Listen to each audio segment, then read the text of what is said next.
Welcome, everyone. This is the second session offered for you in Western Pennsylvania or the Pittsburgh region.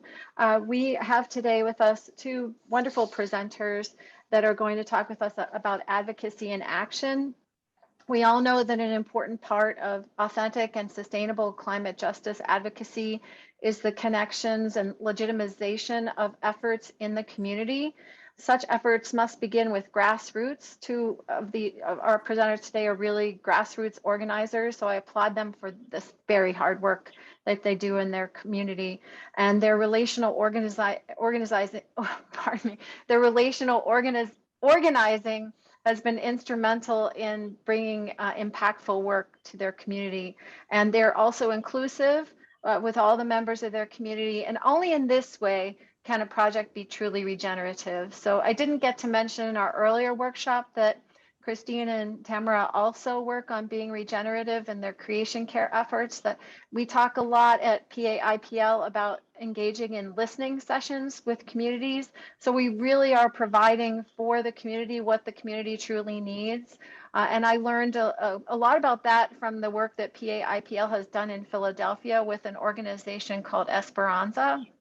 And Esperanza works with Drexel University to go block by block to find out what really works in that particular block to encourage green spaces, to increase the amount of trees or gardens or community planting boxes to really help reduce the effects of the heat island effect. So we're going to hear from Isaac Bond and Dina Free Blackwell about their work with the Braddock Inclusion Project. That would be Isaac's work. And he's an author, activist, and the founder of the Braddock Inclusion Project. There's quite a bit of information about Isaac in our program booklet, so I want to give him the maximum amount of time to speak. So I'll ask you to read more about his work in the program booklet. And the same would apply to Dina and her work. So Dina is with the Black Urban Gardeners and Farmers of Pittsburgh Co-op, which is acronym is BUGS. I just love that. That's perfect for those of us who are organic gardeners in our region. And so they work with local communities to grow food and share cultural traditions. So again, please refer to our program booklet for more about Isaac, Dina, and Bugs and the Braddock Inclusion Project. So we would love to have you take it away, Isaac, so that we have the maximum amount of time for you. Okay, so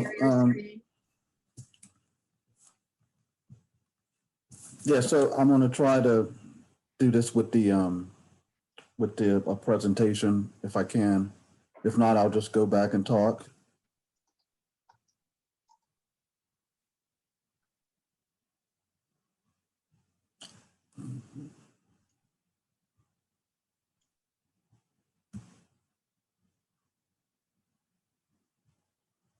Oh, it's working. Oh, is it? Well, I'm seeing your screen. You might want to click on your PowerPoint presentation. Maybe click unshare and try again.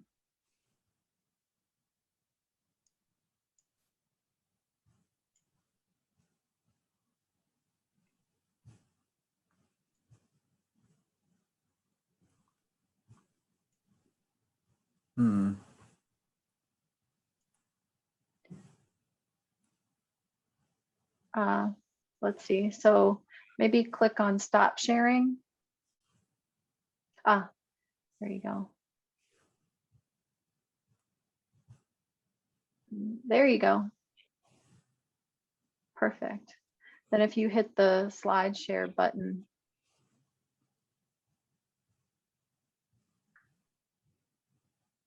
There, perfect. Can everybody see that? Beautiful image.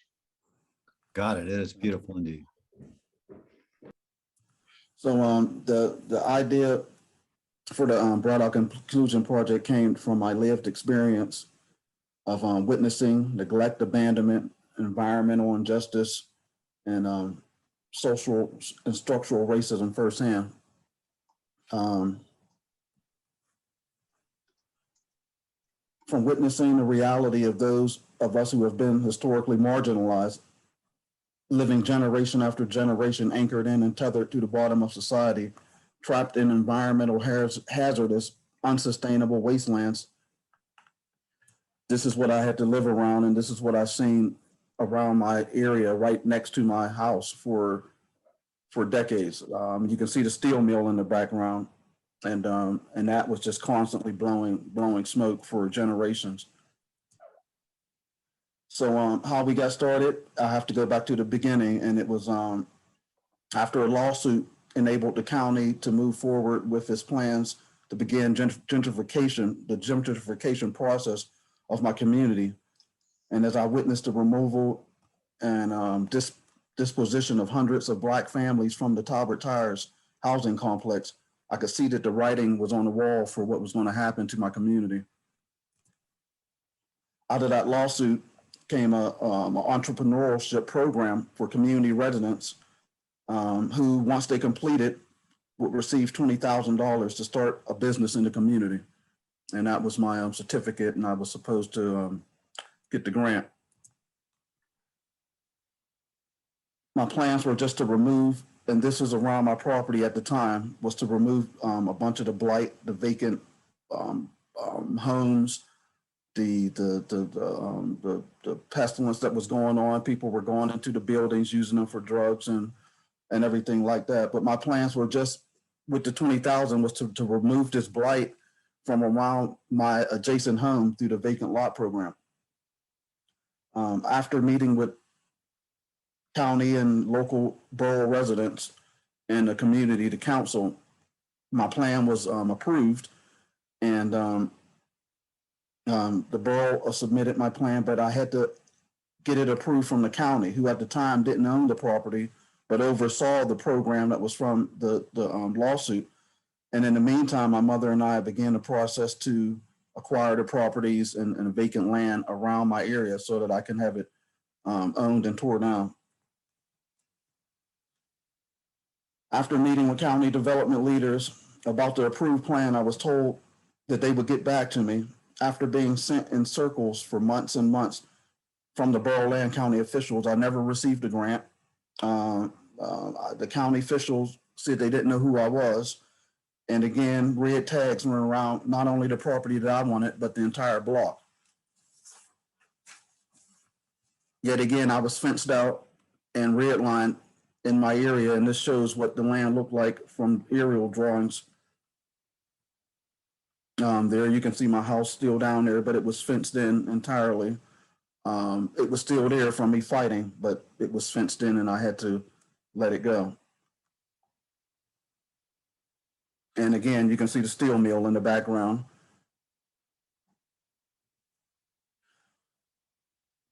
After numerous talks with my extended family member, LaToya Ruby Fraser, we began to collaborate, and we decided that something had to be done.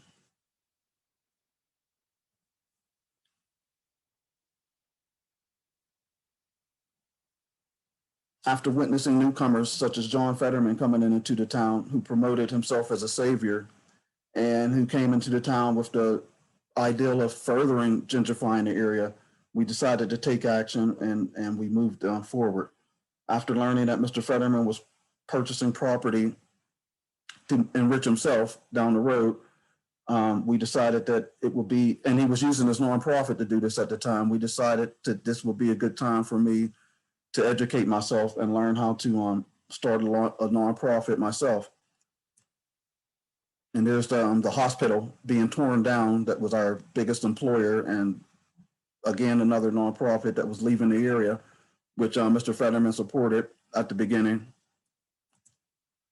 So from that point, me and LaToya went and we introduced at the Seattle Art Museum that the launch of my nonprofit. I was approved by the IRS after educating myself, and immediately at the exhibit and thereafter, I began to educate people and explain to what was going on, not only in my community, but around probably the whole United States, about the environmental degradation and the gentrification of the poorest areas.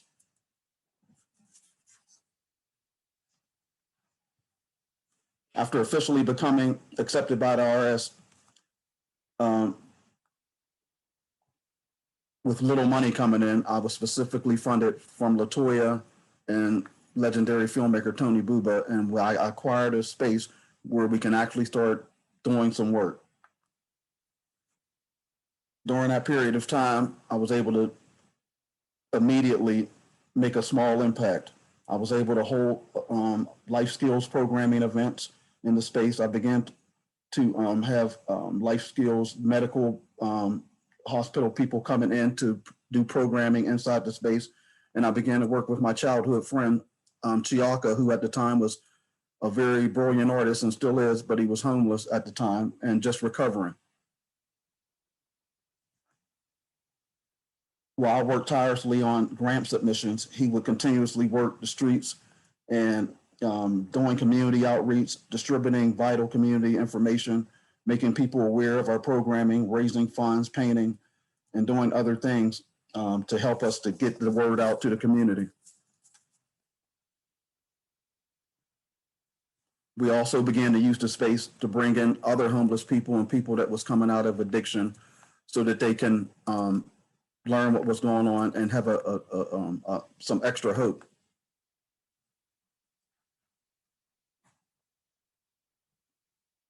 Now that brings us where we are now with the organization and where we are today. Only after receiving one substantial grant in 5 years, in our 5 years history, we were unable to afford the space, the utilities, insurance, and other overhead operating costs. After meeting with a consultant that I was granted and considered a consolation price for being rejected from another grant, I was advised to focus on the property that I already owned. I felt like this was a sign from above because it made me circle back around to the initial cause of why I started fighting and why I started the nonprofit in the first place, was to hold on to the property that I already owned that was now fenced in, but I still had parts of it. So it was like a blessing, like to go back and focus on putting the building on my own property, which is where we are today. To my surprise, by not being granted any grants and being redlined by the foundations, which is a term I coined called foundation redlining or philanthropic redlining, I turned my attentions and used the funds that I did have to the internet, which was to my surprise, was really effective tool of reaching out to people and getting the word out without actually being able to do the physical work. We were still able to educate people. Through the internet, we were able to get voter registration out, voter education.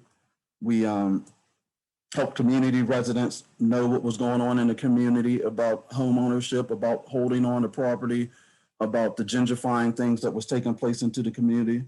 We helped educate them through programming that was offered online. We organized and told the residents of how they were being displaced and how we were being left in these environmental wastelands. We showed up and supported other organizations. We organized and helped to highlight what was going on in the community as far as the things that were happening around them to make them more aware of how they can be supportive and interacting with other groups.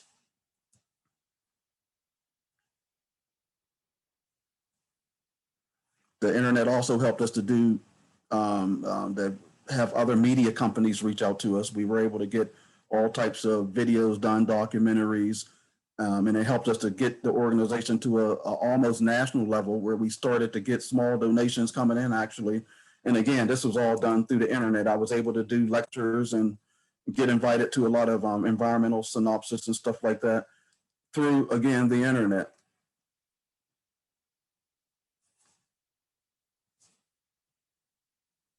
And one of the main important things was it helped us to organize and get out, and we helped to stop actually a fracking proposal that was supported by Mr. Fetterman and the steel mill.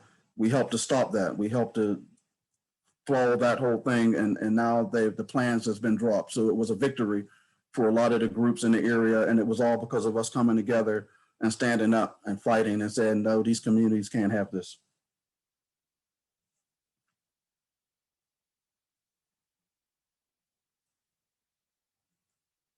So now environmental degradation and climate justice go hand in hand, and my community is at ground zero. environmental injustice, including the proliferation of climate change, systematically impacts communities of color and low income impoverished communities in the United States and around the world. Black communities must be at the center of the economic movement because of those who are most affected by it have the fewest resources to adapt to climate change and are also the least responsible for the greenhouse gas emissions, both globally and within the United States. While it's generally accepted within environmental and social justice circles that those of us who are on the front lines of the climate crisis are also impacted first and worse because of racism and poverty, we often don't consider how whitewashing of the mainstream environmental movement has prevented organizations and communities like mine from receiving the priority that it deserves and the resources needed to combat the dire situation. Poor and specifically Black communities continue to be disproportionately burdened by some of the worst environmental injustice across the United States. Yet it remains extremely hard to access funding and political support for organizations and leaders in our communities who are leading the fight against climate change, toxic pollution, and waste by industries causing the existential crisis.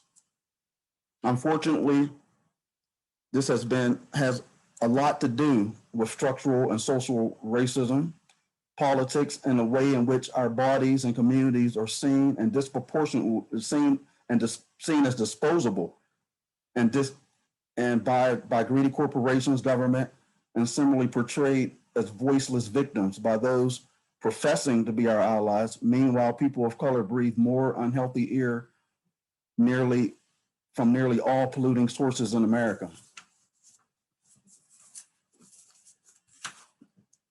People in low communities and developing countries who have lesser impact on our environment are often the ones most affected by the degradation we are seeing today.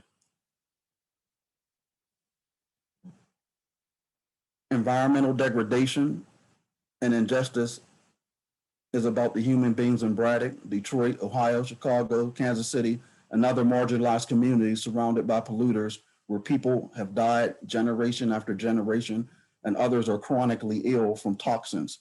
Nearly 20 million people of color in the United States live in counties with high air pollutions. Climate action must be put at the forefront by everyday ordinary people like us here at this conference and uplifted by the most people who are affected and put at the center of the crisis. As we collectively wake up to these historical tragedies from entrenched racial injustice to the increasing irreversible of the climate crisis, we don't have a time to choose between which fight we join. The time is now for individuals, governments, and corporations to confront these intertwined crises head on right now. The connections between climate and racial injustice are inextricable, and by ignoring those who are most affected by it and the communities they live in, we will only accelerate the crisis. The communities that are most impacted by racial injustice are the same communities that are most impacted by climate change and climate injustice. So by helping to uplift the communities and organizations like mine, we could make a huge impact on determining the outcome of America's future concerning climate change and justice.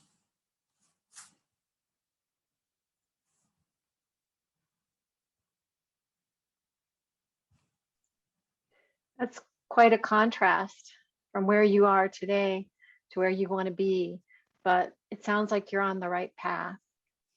Yes, we're trying to be. Yeah, you're doing amazing work.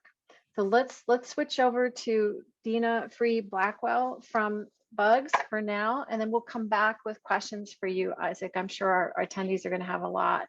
Just a little bit about Dina is that she is the farm manager for Bugs.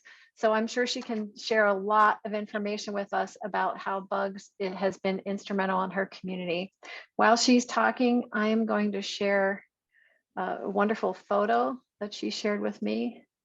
So please bear with me while I get that going here. Hello, everyone. I'll just get started while you Please find the do. photo. Thank you. Thank you, Kathy. David's not on this line, I don't think, but thank him too for inviting Bugs to be here to represent as part of the Interfaith conference today. Raquib sends her love. She is simultaneously leading a food justice event. So that's why I'm here, and I'm glad to be here. Raquib started Bugs in 2016 at the House of Manna, which my husband and I co-founded. House of Manna is a faith community. We do outreach, food, clothing, shelter, and of course, spiritual teaching and prayer and worship and healing.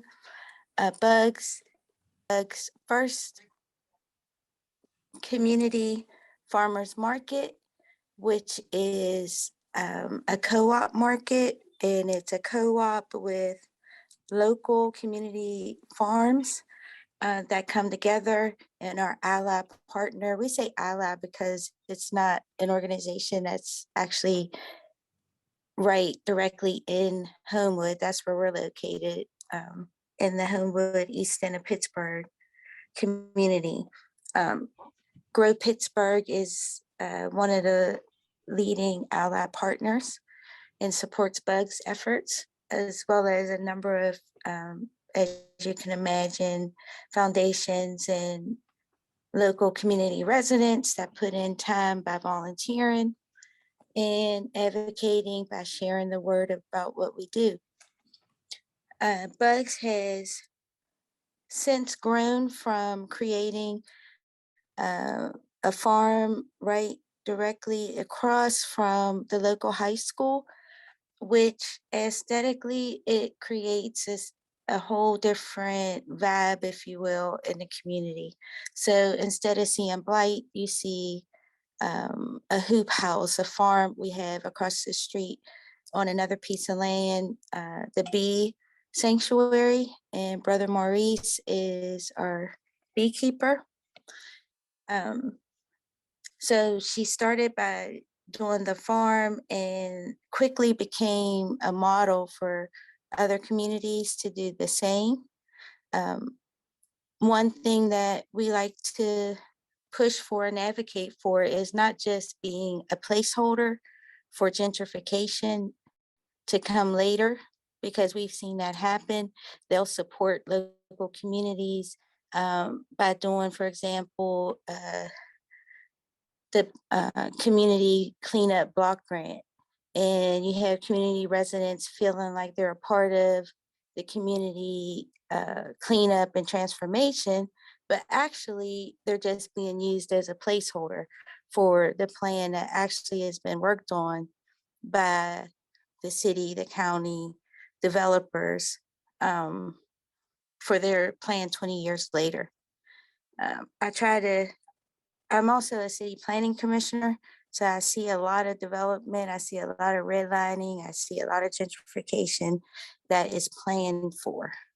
So one thing Bugs does outside of growing food, we use food as what our ancestors did, a gathering place to communicate, to teach, to talk, to teach our history, and also current events and how the adults and children alike can be an active voice and a vessel to get things done and change. You're looking at this picture, that's actually at the House of Manna, and that's one of our farmers market days. And all the food on the table is grown by Bugs, Sankofa Garden, Oasis Food, Junior Green Corps, that's Operation Better Block. Forgive me if I'm missing anyone, but also Grow Pittsburgh fills in the gaps for vegetables that we don't see. There's also a farm in Hazelwood, and I can't think of the name of that farm, but Hazelwood also participates. They have great corn. Anyway, moving forward, I really respect Sister Raquel, not just as a friend, but professionally. She really has taken the lead in being a model. As I said, she's helping people in the Hill District of that's the central part of Pittsburgh. She, before Bug, started Mama Africa's Green Scouts and started with community gardens there. She has helped others start farms on the south side of Pittsburgh, the west side of Pittsburgh. And one thing that she's helping to do is create local community co-op markets. And I'm very pleased to say that right now that is our greatest accomplishment. We will be opening the Freedom Foods Co-op Market, owned by and built by the community, in the House of Manna space in Homewood. So that's a great win. We're excited. We hope to open next fall and hope to be showing a live video and ribbon cutting during this same very time. We're most famous for our greens and our honey. And economic development is one of, I heard Brother Isaac also talking about, is really where a lot of us are focused on as leaders in the Black community. We really have to get on board and get seats at the table when it comes to economic change. And my husband, Eugene Freedom Blackwell, he was a pastor at House of Manna. He and Raquel actually did the first farmers market in 2016, a year he passed away of cancer, together. I wasn't even a part of it. I started to volunteer after. So he had a vision to anchor Black Wall Street, Pittsburgh, right there on Frankstown Avenue, being as though God blessed us with that building. We always knew that the building was supposed to be and always to be for the community and for Black business, so that our dollar can go through our community 7 times, like it does in, for example, Mount Lebanon or Dormont, those communities I mentioned, because they have similar business streets. So the market would be the first co-op Black business to be open right there on Frankstown. So we're excited about that. We invite and partner with lots of people outside of the community so that they have a chance to come in and help and know what it feels like to help and not want to take over. And that's important because a lot of people of affluence or, at tables where they can help, they really don't know how to help. So we try to give them an opportunity, but we're very clear that, just like we like to shop in Squirrel Hill and go back home, that's how the community we're trying to build in Homewood. We want it to be welcoming to everyone, but we also want people to know that we want it to be a walkable, livable community for those that are here already. The Bugs property, it's a beautiful space. The hoop house we grow, I told you before, the greens are our biggest item that we grow and also sell. Sticking with the economics, Sister Raquel was able to secure a partnership with Giant Eagle in the city to sell the greens and the honey inside the store. So not only is she talking about economic development and change, she's doing it. Right now, she is speaking on food apartheid. And a lot of times people say, well, there's food in the corner stores. Well, there's some food in some corner stores, but the majority of it is not enough to cook a good, healthy meal. You're not going to go in and find fresh produce and things like that.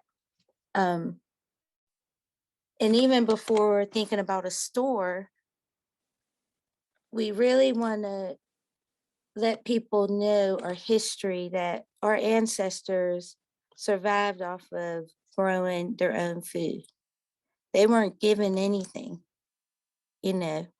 So she teaches the community how to do family gardens, raise gardens in their side lots or on their porches. Wherever they live, you can grow your own food. I could go on and on and on, but that's pretty much it, so that we have time for questions and answers. And Brother Isaac, you're doing a great job, and I hope that we can come and partner and help you guys over there in Braddock. Oh, yes, it sounds amazing. And I know Cuba. I'm sure you do. I'm so glad you all know each other, but I guess you'll have to meet Dina. So I think you'll be able to partner together once you start developing your site, Isaac. That's what I'm hoping for. To bring in, yeah, if people understand where I'm at, that's the whole thing, to bring in a bunch of different businesses to help get that block up and moving in the direction where it's totally controlled from just Black businesses and startups and technologies and resources, training centers right on the property right there. Mm-hmm. Take it back to where it used to be, but without the industry, without as much industry and pollution, and really mitigating Yes. the air quality problems and the water quality problems. Yes, we would Yeah, still that'll be be perfect. Because even though you want to stay there, you don't want to, you don't want community members to have to leave, but you don't want them to have to breathe poor air Yeah. and drink bad water either. Does anyone from our group have any questions before I dive in with a couple? I really wanted to thank Isaac again for working to eliminate the fracking proposal that was proposed for Braddock. That would have just made things 1,000 times worse. I noticed you showed that wonderful slide of the Urban Redevelopment Authority. The UDA, the architects UDA, doing the vision drawings for you for the community. Could you share a little bit about how you involved the local architects and urban planners, and how they are helping you to make your project reality? Well, a lot of that again came from the success of the website, attracting someone who wanted to do a documentary, and someone knew someone and got in touch with someone in California that knew me and knew them, and they put us together, and they had the resources to pay the architects to actually do it. So now I'm just working with CMU. I'm partnering with UPMC. There's people who want to get on board, but the thing is of just getting the property back, which I'm really working with my new state representative, who might be a congressperson pretty soon, Summer Lee. And we're trying to go outside the box, because a lot of the foundations where we've applied, we've just still been getting rejected. So we're going to try to go with the state, the county, and federal funding, instead of dealing so much with the foundations. And but that's where a lot of the architects came from exposure from the website. I find that with PAIPL as well. Sometimes funders really want to see data. They want to see facts and figures. So I'm not sure if that helps you at all, but if PAIPL can help you in any way to collect facts that show the impacts that you can make, and maybe the architects can do that for you too, by showing like how much stormwater you'll save on site, how much the planting that you're going to do on site is going to improve air pollution, similar to what Christine is trying to do with her mass plantings and collection of data. Or if we can help you to find grant money in any way, we'll do that. Our board member, Dee Kucherko, wanted to raise the fact that the Pittsburgh Blueberry Project is providing blueberries for many of the farms in urban areas. Let's see, I'm the Sankofa Farm, Oasis Farm, and Hilltop Farms. And I think she's is working with Sister Kriba and Sister Free to provide them for bugs as well. So we're looking for more and more funding for those kinds of projects too, because sometimes trees are wonderful and we do need to improve our tree canopy, but on some sites you can't always plant a tree. Yeah. Sometimes you really have to plant more shrub-like smaller plants. And then we also, I've talked with Christine recently about how it's important to have an understory as well as the tree canopy. So you need to really design your sites to include all types of plants. So blueberry shrubs can help you attain that. And they also provide fabulous food, like the food that Bugs is providing.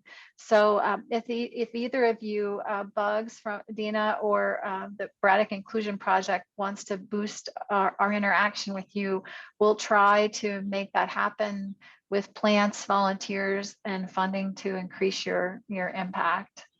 And thank you, Dina. Definitely food apartheid, food deserts are still an enormous problem in our community. It's amazing that we can't even feed our own people healthy food. So that's why those blueberries are so important for us. Did anyone want to ask any more questions? I don't want to dominate the response here. I had a question. Please dive in, Bob. Okay, so first of all, this is really wonderful material, and I think it's the intersection of racial and economic and climate justice, all together. And a little while ago, I was just poking around on the web to find if there was things like this going on. So I'm excited to learn about it.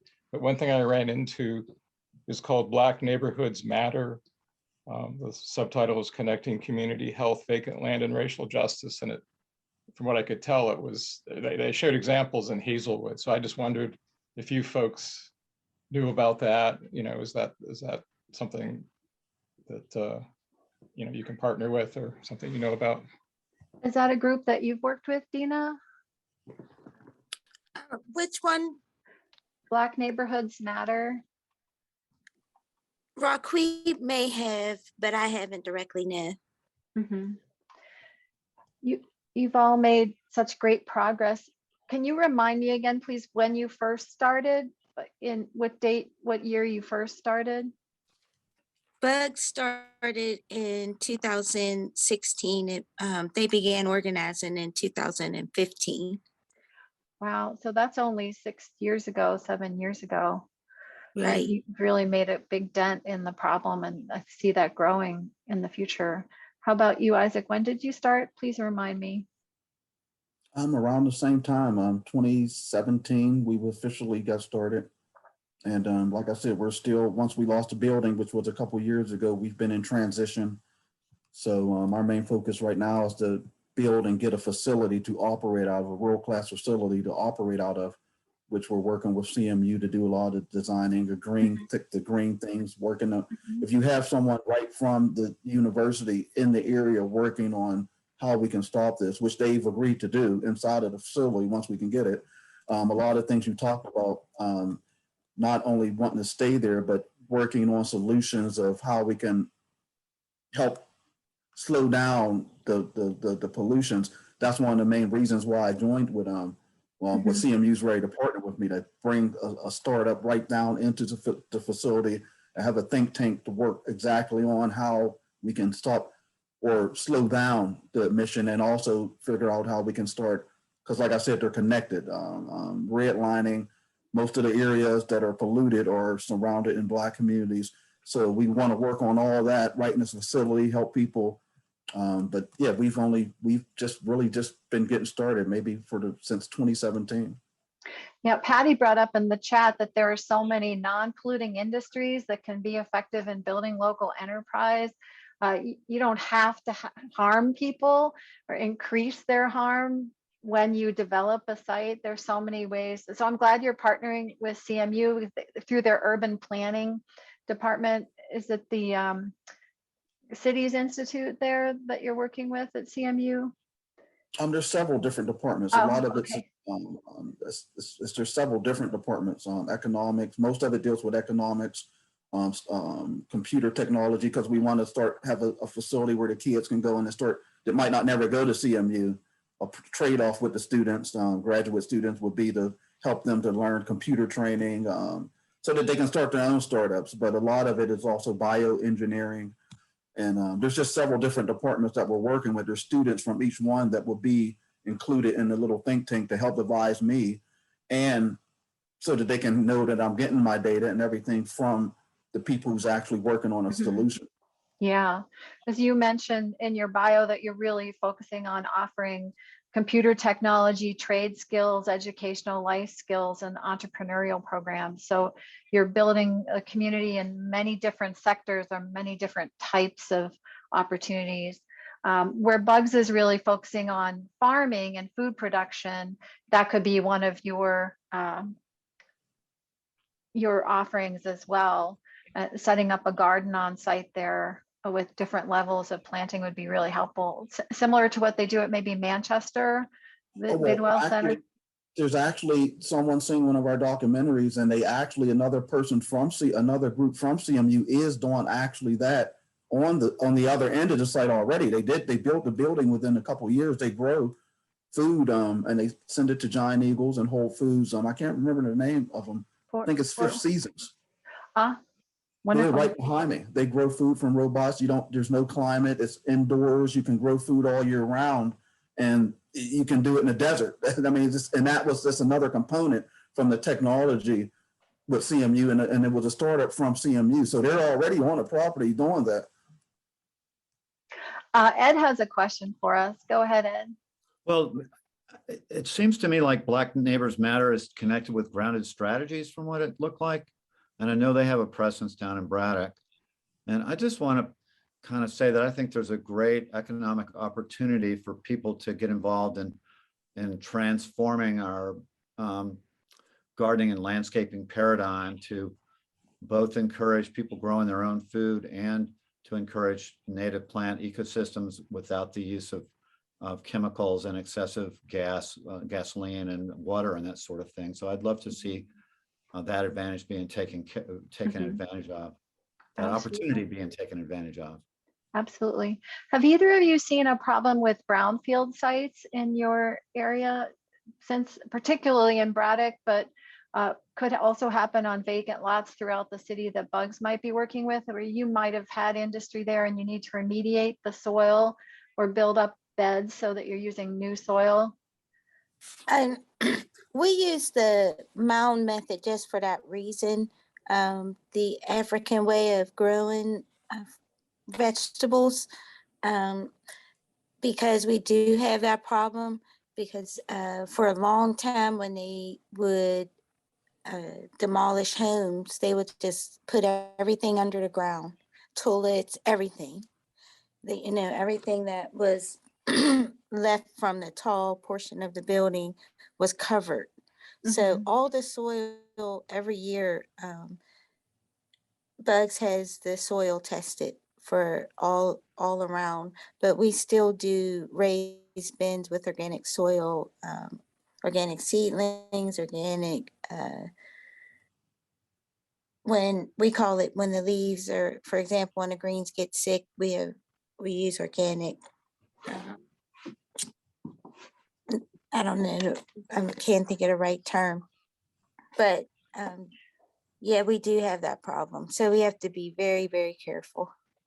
Right. So you may have to remediate some of these sites. Perhaps there's a gas station, perhaps there's a manufacturing, particularly in Braddock, the sites. Well, actually, the block that your home is standing on, Isaac, that was mostly residential, wasn't it? Before it was cleared?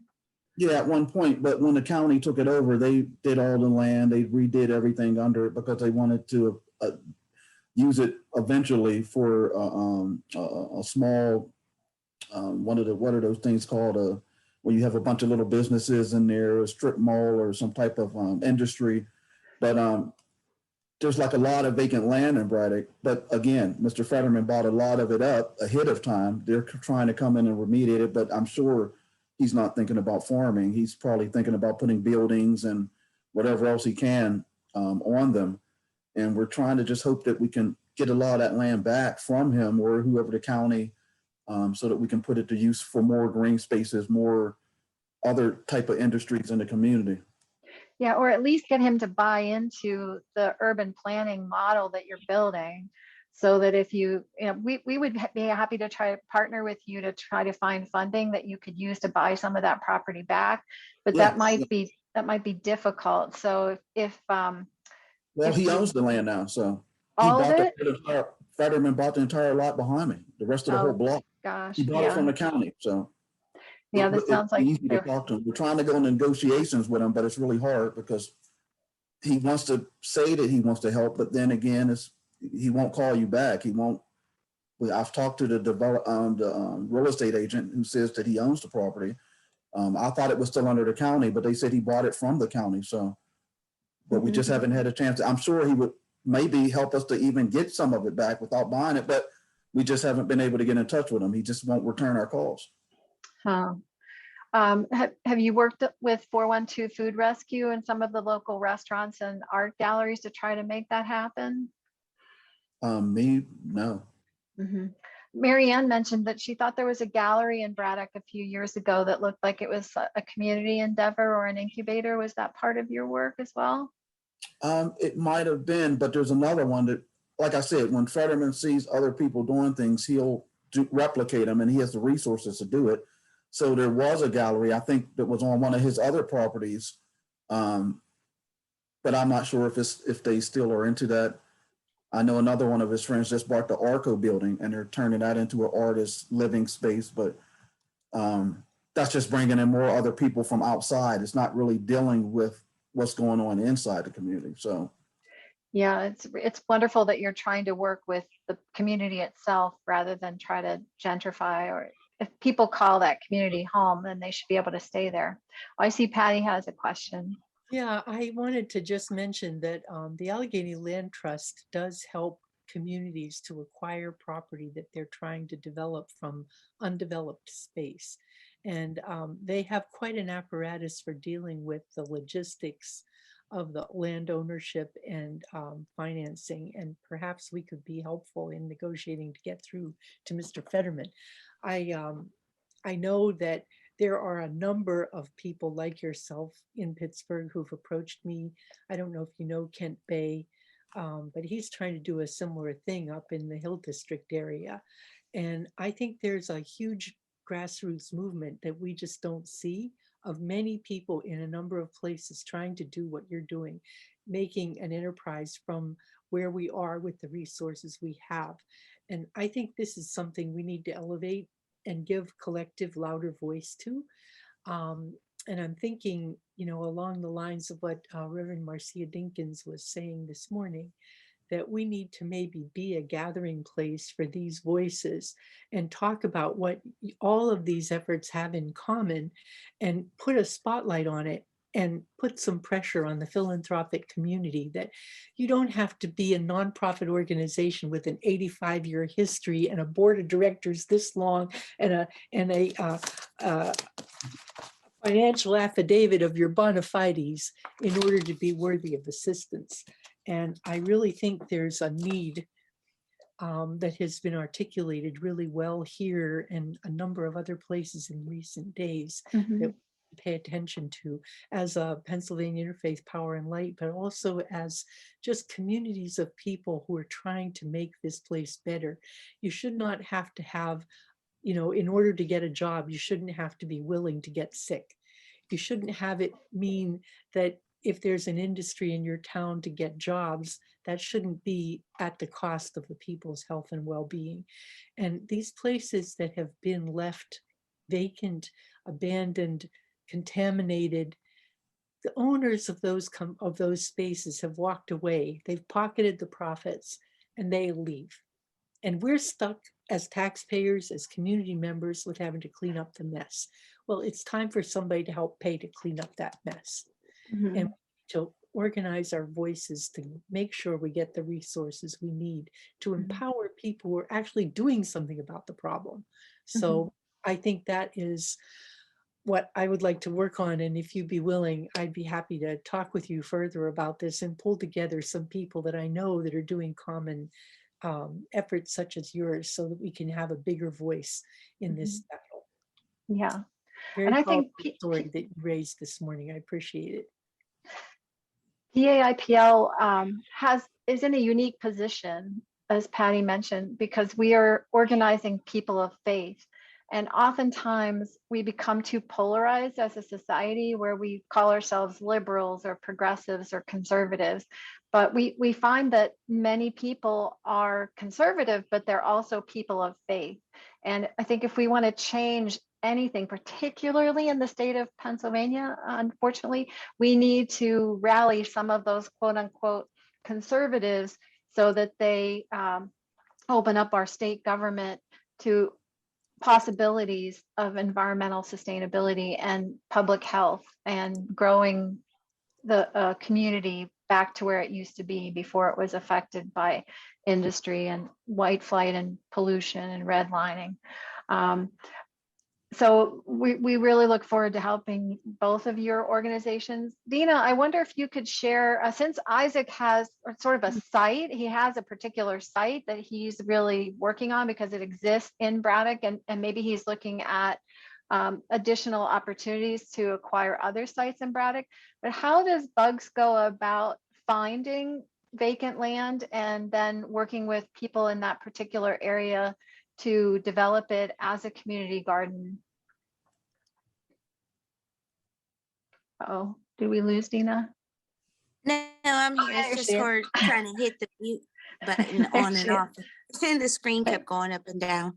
Right. Bugs works with the land trust and with the city to acquire the, well, we're in the process of now of acquiring it to purchase it, but they have side lot programs, and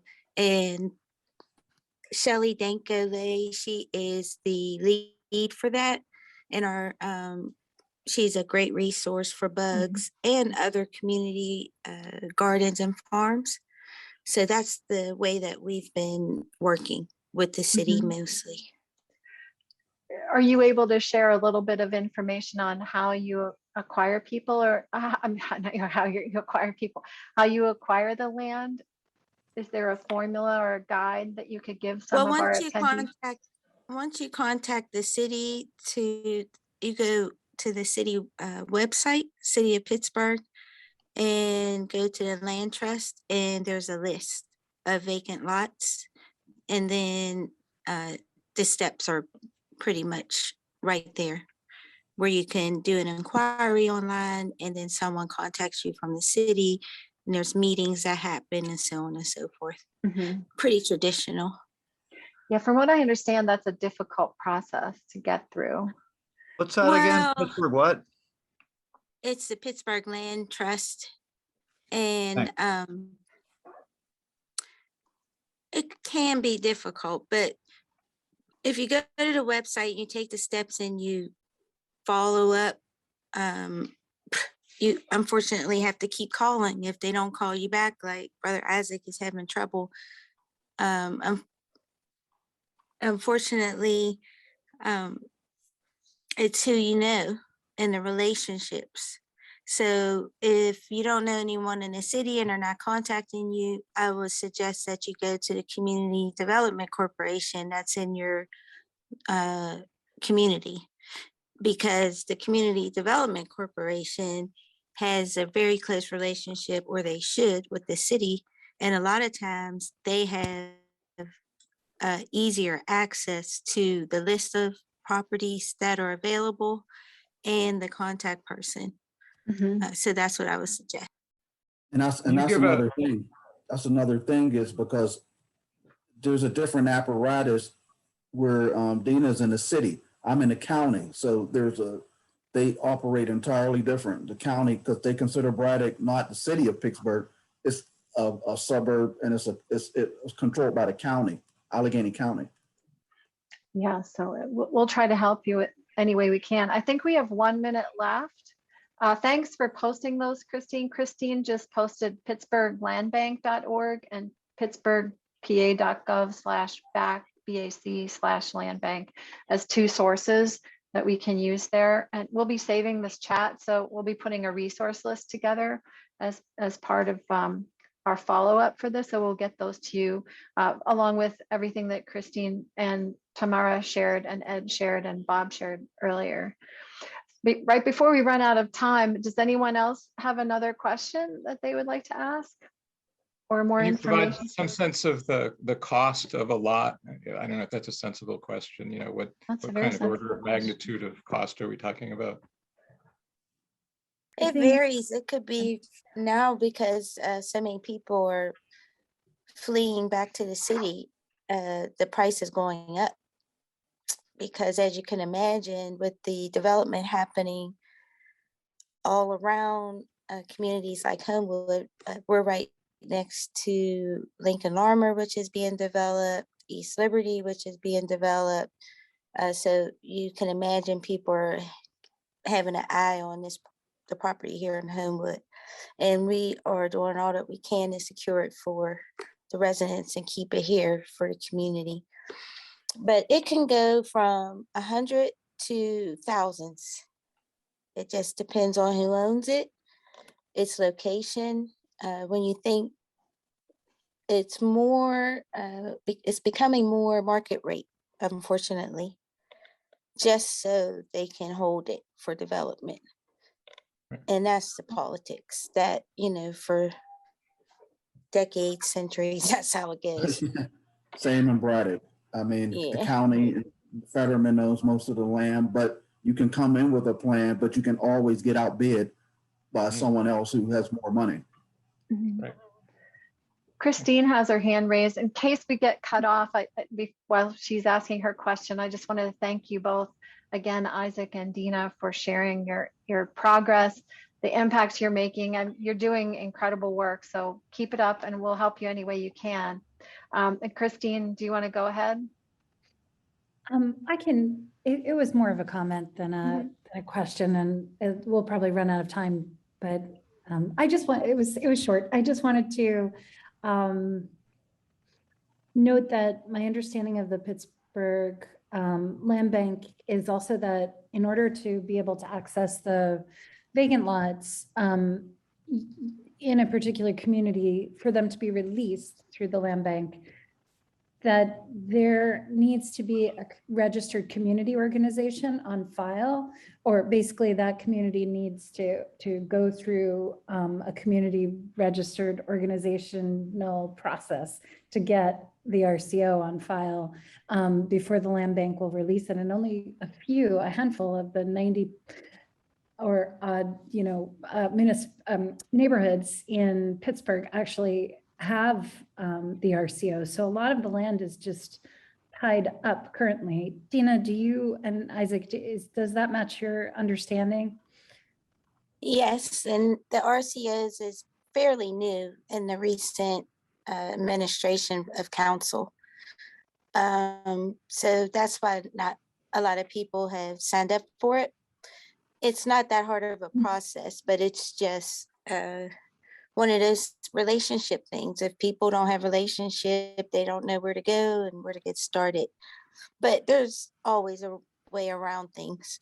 A lot of times you can buy the property as an individual, and if you're a not-for-profit, you can buy the property. And also you can talk to your mayor's office as well.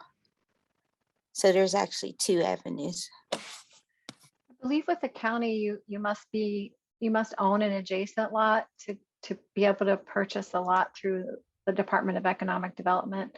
And other than that, I'm not sure if the county has a land acquisition program. Am I correct on that? As far as what I know, they're just more into buying up the land and selling it to the highest bidder. I mean, if you can get your local community and councils to fight it, then maybe you might have a shot. But if you just have people to go along with what the county tells them to do, then you're going to get outbid, and that's in the county. And a lot of the green space, the land trust, I think you were telling me about, you have to actually be specifically doing something to have something green on the property. So when you're talking about building buildings and what I'm trying to do, they said it's limited because I'm not preserving the whole property to grow and preserve for green space, which in a way I am, but then I'm constructing on it too, so. I wonder if the land trust would be able to accept an overall plan that would include green space as a certain percentage of the property, while also including incubator facilities to encourage education and sustainable development on site. I think we have about 30 seconds left. So again, thank you all. And we look forward to following up with everybody with the information that we've shared today. Beautiful presentations, beautiful images. Great to see you guys out in the community. You're just really a godsend for all of us. So have a wonderful day